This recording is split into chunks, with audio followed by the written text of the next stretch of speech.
اوس رحمت وما خلق الذکر والانثی، اور اس ذات کی قسم جس نے مذکر اور مؤنث پیدا فرمائے، نر اور مادہ پیدا فرمائے۔ بڑی عجیب قدرت باری ہے کہ اس نے تمام مخلوق میں نر و مادہ پیدا فرما دی ہیں، حتیٰ کہ درختوں تک میں نر درخت ہے، مادہ درخت، پرندوں میں، کیڑوں مکوڑوں میں، انسانوں میں۔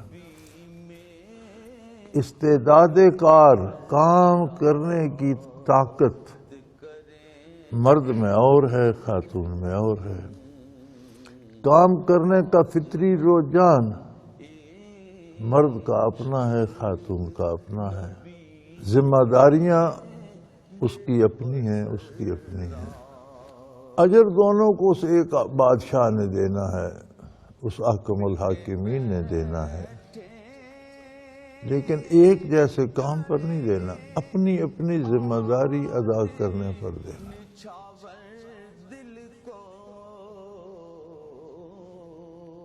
مثلا باپ کے ذمہ ہے کہ وہ حلال رزق جائز وسائل سے پیدا کر کے اولاد کو پالے۔ ماں کے ذمہ ہے کہ جو رزق باپ لاتا ہے اس کی حفاظت کرے، اسے ضائع نہ کرے، اور بچوں کو پیار سے پالے اور اچھی تربیت کرے۔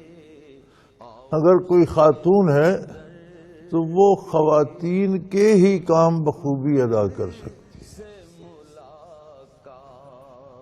یہ جو ایک مسئلہ چل نکلا ہے نا تہذیب جدید کا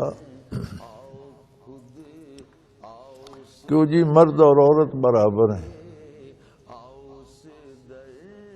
یہ اس فکرے کے علمبردار کہاں تھے جب نور اسلام طلوع ہوا اور آقا نامدار صلی اللہ علیہ وسلم مبعوث ہوئے؟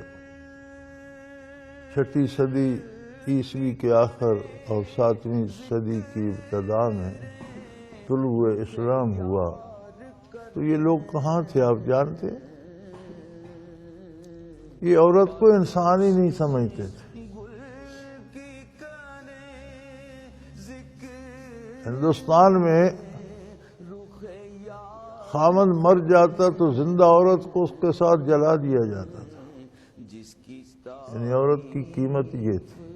چائنا میں اب تک وہ تصاویر تاریخ کا حصہ ہیں کہ بچی پیدا ہوتی تو اسے لوہے کی جوتا پہنا دیتے تھے کہ یہ بڑی ہو کر چلنے پھرنے کے قابل نہ رہے، اس کے پاؤں بڑی ہو جائے لیکن پاؤں اتنے ہی رہے، اور یہ آزادی سے چل پھر بھی نہ سکے، کہیں آ جا نہ سکے، ہماری محتاج اور غلام ہی رہے۔ عورت کو انسانیت کا درجہ ہی اسلام نے دیا، اور اسلام دین فطرت ہے۔ جو استعداد اللہ نے کسی میں پیدا کی ہے اس کے مطابق ذمہ داری نبھانے کا حکم دیتا ہے۔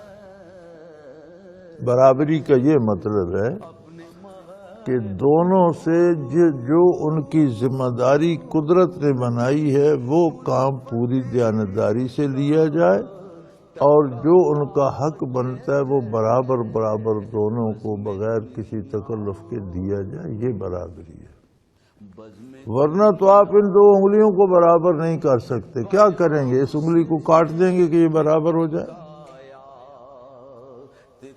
2 آنکھوں کی نظر برابر نہیں ہوتی، فرق ہوتا ہے۔ 2 کانوں کی سماعت برابر نہیں ہوتی، سر کے سارے بال برابر نہیں ہوتے، 2 ہاتھوں کی قوت برابر نہیں ہوتی، دائیں کی اور ہے بائیں کی اور ہے۔ آپ کس طرح برابری کریں گے؟ دائیں ہاتھ سے وہ کام لیا جائے جو دائیں ہاتھ کا ہے، بائیں سے وہ لیا جائے جو بائیں کا، یہ برابری ہے۔ تو اس برابری کو نام برابری کا دے کر نظام قدرت کو ڈسٹرب کرنا، اس میں مختل ہونا، اس کو برباد کرنا، یہ عورت کو کچھ دینا نہیں ہے، اسے تباہ کرنے کے مترادف۔ عورت کو انہوں نے کیسے برابر کر دیا؟ یہ بڑا عجیب دھوکہ ہے کہ جو خاتون کی ذمہ داریاں تھیں وہ تو فطری تھیں، اسے تو کوئی نہیں بدل سکتا۔ عورت تو وہ ہے، اس کا جسم عورتوں والا ہے، اس کا مزاج عورتوں والا ہے، اس کی قوت عورتوں والا ہے، بچے اسی نے پیدا کرنے ہیں۔ اب برابری کیا ہے؟ مرد کی ذمہ داریاں بھی اس پہ ڈال دیں کہ تم بازار میں نکلو، تم روزی کماؤ، تم مشقت کرو۔ کیا ہوا؟ یعنی عورت کے کام تو تم ہی نے کرنا ہے، تم مرد کے بھی کرو، برابر ہوگی۔ یہ کون سی برابری ہے بھائی؟ تو جو چیزیں فطری ہیں، تخلیقی ہیں، ان میں برابری کا مفہوم اسلام میں یہ ہے کہ جو چیز جس کام کے لیے ہے پوری دیانتداری سے وہ کام اس سے لیا جائے، دونوں سے برابر سلوک کیا جائے۔